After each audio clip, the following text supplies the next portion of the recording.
Hello student, DS Chanakya coaching centre में आपका most welcome. आज हम स्टार्ट कर रहे हैं प्रश्नावली 1.3। 1.3 में जो हमारे पास जो प्रश्न दिया गया है, प्रश्न दिया बेटा जो ये हमारे पास क्वेश्चन नंबर जो 4 है, ये एक्सरसाइज 1.2 का लिया गया है। उसके बाद हम यहाँ पर 1.3 का जो क्वेश्चन होगा सिद्ध कीजिए कि √5 एक अपरिमेय संख्या है। सबसे पहले हम इसको सिद्ध करने से पहले इसको हम कोई प्रश्न को निकालते हैं। इस प्रश्न में दिया बेटा वेरी सिंपल प्रश्न है, इतना कोई हार्ड भी नहीं है। ये प्रश्न जो दिया है इसने कहा है मैस है, कोई दो संख्या दी है और दो संख्याओं का जो मैस है वो 9 है। लेस इसका ज्ञात करना है। ओके, दो संख्या दे रखी है, दो संख्याओं का जो मैस है वो 9 है, लेस इसका ज्ञात करना है। तो यहाँ पर मेरे पास जो दिया है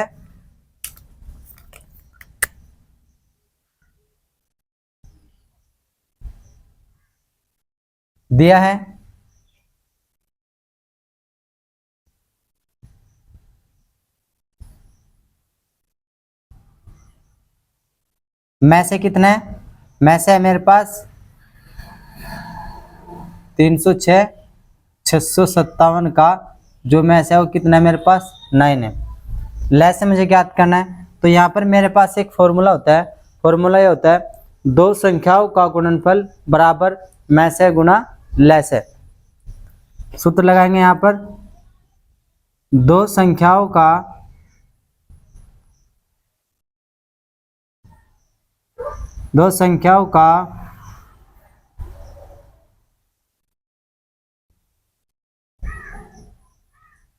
गुणनफल बराबर होता है लेस है गुणा मैस है होता है। ओके, यहाँ पर दो संख्याओं का गुणनफल क्या होगा, दो संख्या क्या है मेरे पास, दो संख्या है मेरे पास 306 गुणा 657। ठीक, अब ये इसके बराबर होगा लेस है गुणा मैसे के, और मैसे कितना है इसका, मैसे दिया है मुझे 9। ओके, अब यहाँ पर मुझे लेसे निकालना है 206 गुणा 657 और ये गुणा में यहाँ पर ये क्या आ जाएगा भाग में, मेरे पास आ गया कितना लेसे आ जाएगा, लेसे के बराबर, लेसे ही कहा इसने मुझे कि इसका लेसे ज्ञात कीजिए। ओके, अब यहाँ पर इसको काटते हैं 9 से देख लेते हैं काट के, 9 एकम 9, ये काट लेते हैं 9 एकम 9, 9 दूनी 18, 9 ते 27, 9 चौक 36, 9 पंजे 45, 9 छकी 54, 9 सते 63, 9 सते 63, कितना बचा, ये 65 है, 2 बचा 27 होगा, 9 तिया 27। ठीक है, अब मेरे पास जो आया है वह है 306 गुणा 73, लेस है के बराबर हम इसको निकाल रहे हैं, एलसीएम बोलते हैं इसको। ठीक है ना, आप यहाँ पर इसको एलसीएम भी कह सकते हो। इसकी मल्टीप्लाई कर लेंगे। अब यहाँ पर डायरेक्ट तो इसको कर नहीं सकते, तो जो हमारा मेथड है उसी मेथड से हम इसको कर लेते हैं। 3 छंग 18, 18, 3 तिया 9, 7 पंजे 35, 7 छंग 42, 42 का 2, 42 पूरा, 7 ते 21, 8, 3, 9 और 4 13, 1 2 2, 8 3 9 और 4 13 2। ठीक है, तो उसका बेटा हमारे पास जो गुणा करके आया है वो आया है 22, 8। ये बेटा क्या है मेरे पास, इसका लेस है एलसीएम। ठीक है, ये एलसीएम आप इसको नोट कर लीजिएगा, वेरी सिंपल क्वेश्चन है।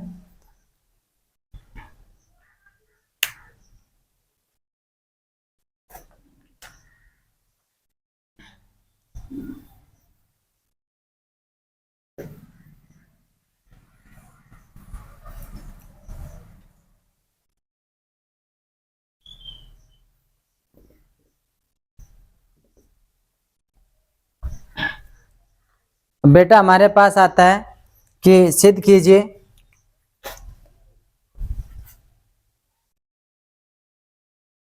जो एक्सरसाइज 1.3 का फर्स्ट क्वेश्चन है। ये कह रहा है सिद्ध कीजिए कि √5 एक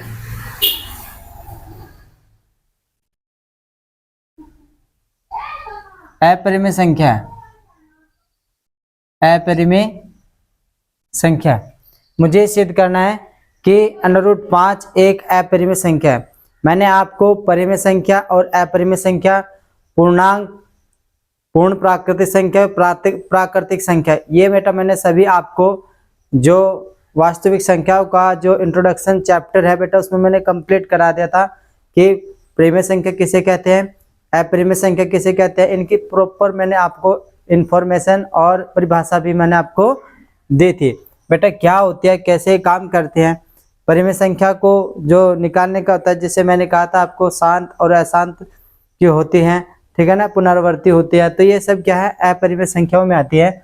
और परिमेय संख्या भी, और परिमेय संख्या को भी कहा है कि ये जो P/Q के रूप में होती है उन संख्याओं को परिमेय संख्याएं कहते हैं। ओके, जिन्हें हम P/Q के रूप में लिख सकते हैं उन संख्याओं को क्या कहते हैं बेटा, हम परिमेय संख्याएं कहते हैं।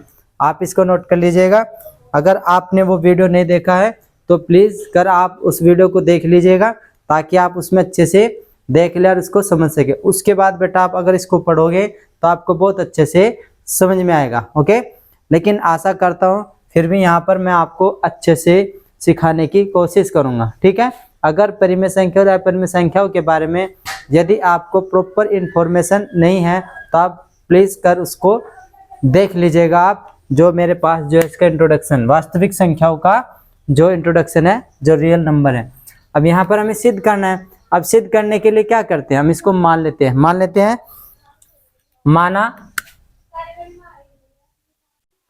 माना √5 एक परिमेय संख्या है।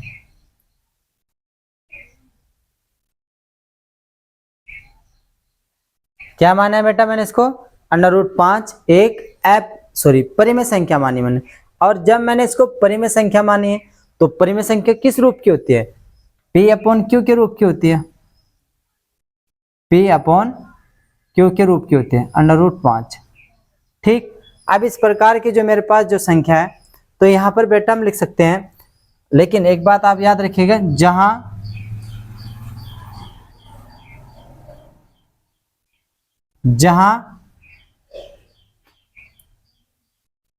P/Q क्या है, सहअभाज्य संख्या है।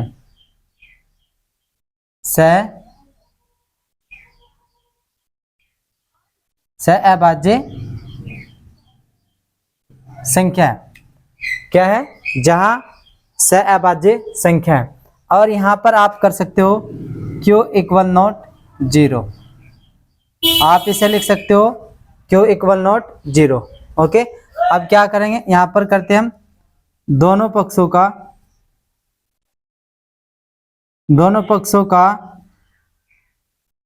वर्ग करने पर, दोनों पक्षों क्या करते हैं, दोनों पक्षों का वर्ग कर देंगे। जब इन दोनों पक्षों का वर्ग करेंगे तो यहाँ पर आ जाएगा P² / Q² बराबर √5 का स्क्वायर। मेरे पास आ जाएगा P² / Q² बराबर 5। ओके, ये मेरे पास बेटा जो इक्वेशन हो जाएगी। मैं इसको क्या कर सकता हूँ, मैं इसको P² बराबर 5 Q² के रूप में इसको लिख सकता हूँ। मैंने इसको मान लिया कि ये क्या है, इक्वेशन फर्स्ट है। ओके, मैंने इसको मान लिया इक्वेशन फर्स्ट है। तो यहाँ पर क्या होता है, यहाँ पर बेटा आप ध्यान दीजिएगा।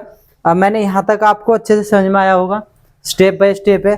लेकिन अब इसकी कुछ परिभाषाएं लगेंगी इसमें, ठीक है ना। अब इसकी कुछ परिभाषाएं लगेंगी। परिभाषाएं है बेटा, जैसे जो P² है, तो जब ये P² बराबर 5 Q² है तो यहाँ पर हम लिख सकते हैं कि 5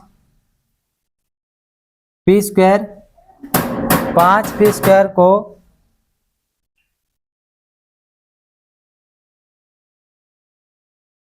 विभाजित करता है।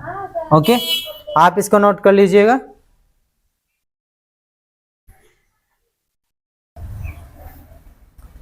यहां तक हो गया बेटा। अब आप 5 पी स्क्वायर को विभाजित करता है, क्योंकि ये इसका पी स्क्वायर है तो 5 इसको विभाजित कर, क्योंकि जो भी परिमेय संख्या जो स्क्वायर रूट में होती है उसको विभाजित करती है। ठीक है, ये हो गया। तो यहाँ पर जब ये पी स्क्वायर है तो तब यहाँ पर क्या करेंगे बेटा, यहाँ पर लिख रहा हूं मैं इसको, 5 पी को भी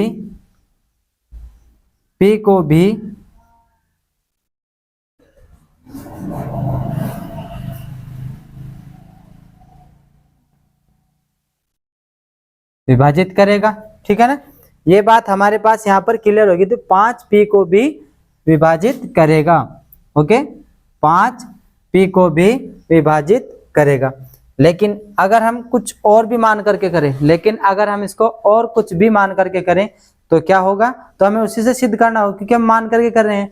मान करके सिद्ध करना होगा कि क्या है, √5 एक अपरिमेय संख्या है। तो मान लेते हैं,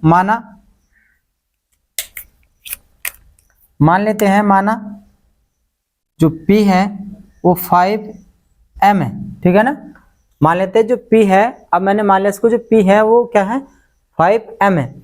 और ये जो P और m क्या है, पूर्णांक पूर्ण संख्या है। ठीक है ना, अब यहाँ पर जो P और 5 है ना, ये दोनों हो गए।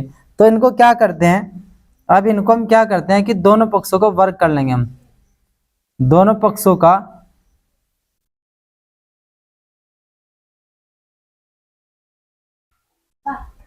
वर्ग करने पर, जब हम इन दोनों पक्षों का वर्ग करेंगे तो मेरे पास क्या आ जाएगा, पी स्क्वायर बराबर 25 एम स्क्वायर। ओके, क्या हो गया मेरे पास, पी स्क्वायर बराबर 25 एम स्क्वायर हमारे पास हो गया। ठीक है, ये हमारे पास हो गया। अब क्या कर सकते हैं, देखियो मैंने यहाँ तक आपको प्रॉपर समझ में आ गया होगा बेटा। ठीक है ना, ये यहाँ तक, क्योंकि देखिए माना √5 क्या है, एक अपरिमेय संख्या है, और जब ये अपरिमेय संख्या तो इसके इक्वल होगी ना, क्योंकि P/Q क्या है, एक क्या है, परिमेय संख्या है। ठीक, तो इसको मैंने माना है कि परिमेय संख्या √5, तो इसके बराबर होगी। अब अंडर रूट को हटाने के लिए क्या करते हैं, दोनों पक्षों को वर्ग करेंगे। तो P²/Q² बराबर √5 है, √5 का स्क्वायर है। तो यहाँ पर ये मेरे पास हो गया। अब ये जब इसके बराबर होगा, P² बराबर 5Q², 5P² को विभाजित करे। ठीक है ना, विभाजित करता है। तो जब ये इसको विभाजित करता है तो 5P को भी विभाजित करेगा। यहाँ तक बात हमारी समाप्त हो गई। लेकिन फिर हमें दिखाना होगा कि जो P है, P बराबर हमें 5m ले लिया। देखिए यहाँ पर जो मेरे पास था बेटा, P बराबर 5Q था, स्क्वायर से स्क्वायर ही हटा, तो हमने इसको इस रूप के मान करके क्या, इस रूप कर हमने इसको मान करके क्या कि P बराबर 5m है। यहाँ पर Q था तो m कैसे मिल गया, ये मान करके कर रहे हैं हम। ठीक है ना, तो दोनों पक्षों का वर्ग करने पर, दोनों पक्षों का वर्ग किया, P² बराबर 25m² हो गया। ओके, अब ये जैसे 25m² हो गया, ये इक्वेशन बनी है बटे मेरे पास सेकंड। कौन सी इक्वेशन बनी है, इक्वेशन बनी है सेकंड।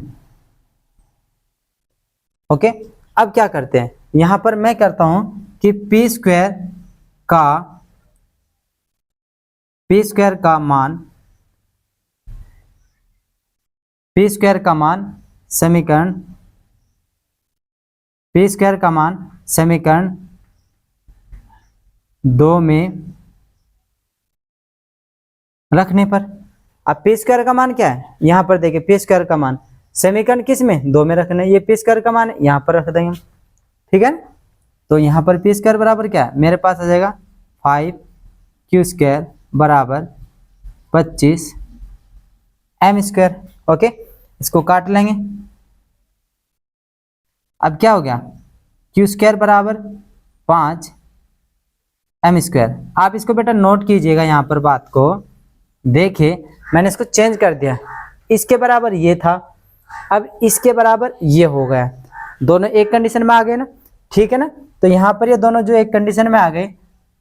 अब बेटा अब यहाँ पर हम क्या करते हैं, तो यहाँ पर भी यही, जब हमने इसके बराबर ये लिखा था कि 5 P² को विभाजित करता है, तो 5p को भी विभाजित करेगा। बिल्कुल सेम कंडीशन यहाँ पर भी लिखनी है हमें।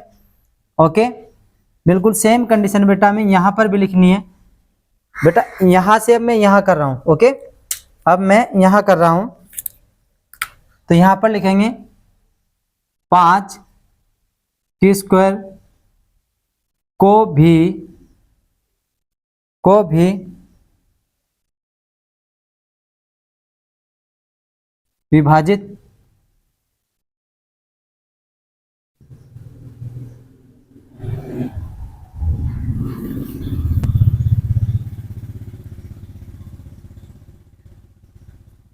करता है।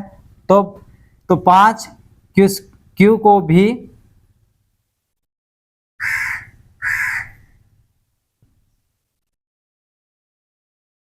विभाजित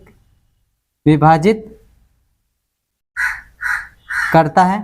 ये मेरे पास बेटा इक्वेशन थर्ड कह देंगे हम इसे हम क्या कहेंगे बेटा, इसे इक्वेशन थर्ड कहेंगे। ओके, जब इसको इक्वेशन थर्ड कहेंगे हम, को भी विभाजित करता है, तो यहां पर हम लिखेंगे बेटा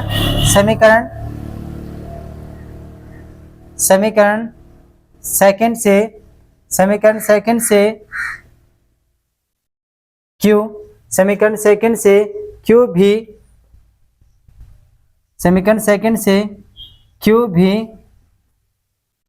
5 से क्यू भी क्या है बेटा 5 से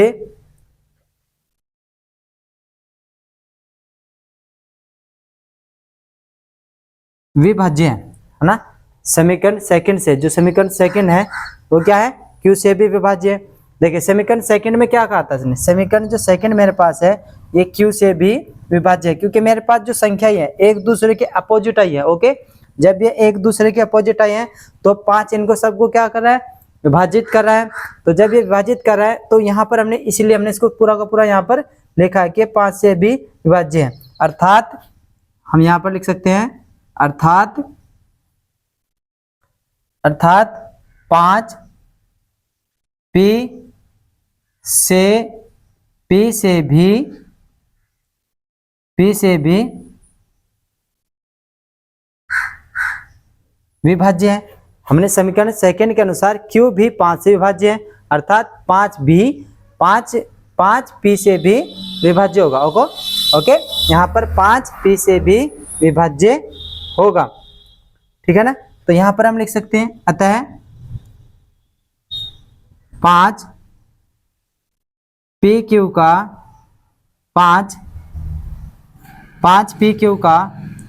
अतः 5p और q का उभयनिष्ठ है ना, उभयनिष्ठ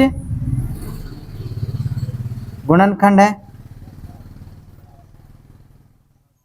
ना। जब ये इसको विभाजित कर रहा है तो क्या है, तो ये जब इसको विभाजित कर रहा है तो इसका क्या है, गुणनखंड है। और जब ये इसका गुणनखंड है तो ये इसका गुणनखंड है। लेकिन बेटा हमारे पास क्या है, हमारे पास बेटा ये है कि गुणनखंड है। इस मान्यता को हम यहाँ पर लिखेंगे, इसका तो गुणनखंड होगा, हमने इसके अकॉर्डिंग इसको क्या कर लिया, गुणनखंड इसका कर दिया है कि इसका गुणनखंड है। 5p और q का उभयनिष्ठ गुणनखंड है। लेकिन जब ये इसका बेटा उभयनिष्ठ गुणनखंड है तो हम यह इस मान्यता का क्या करता है, लेकिन ये क्या करता है, लेकिन इस मान्यता का विरोध करता है। लेकिन क्या करता है, ये इसका विरोध करता है। विरोध क्यों करता है, क्योंकि ये कह रहा है कि ये तो क्या है, एक अपरिमेय संख्या है। सिद्ध करना में इसका क्या कर रहा है, इस मान्यता का विरोध करता है कि, क्या विरोध करता है कि p, इस मान्यता का विरोध करता है कि p और q का कोई उभयनिष्ठ गुणनखंड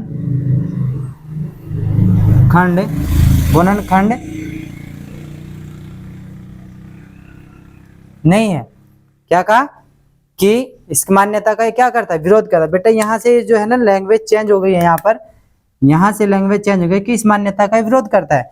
और क्या विरोध करता है, इसने कहा कि इस मान्यता का विरोध करता है कि P और Q का कोई उभयनिष्ठ गुणनखंड नहीं है। और आपने और यहाँ पर निकल के आएगा 5 है। ओके, तो इस मान्यता क्या करता है, गुणनखंड का विरोध करता है कि इसका P और Q का कोई उभयनिष्ठ गुणनखंड नहीं है, कोई उभयनिष्ठ गुणनखंड नहीं है। अतः हम क्या कहेंगे, अतः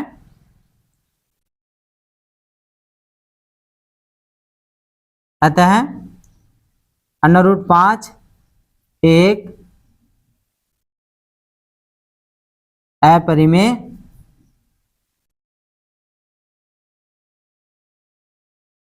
अतः √5 एक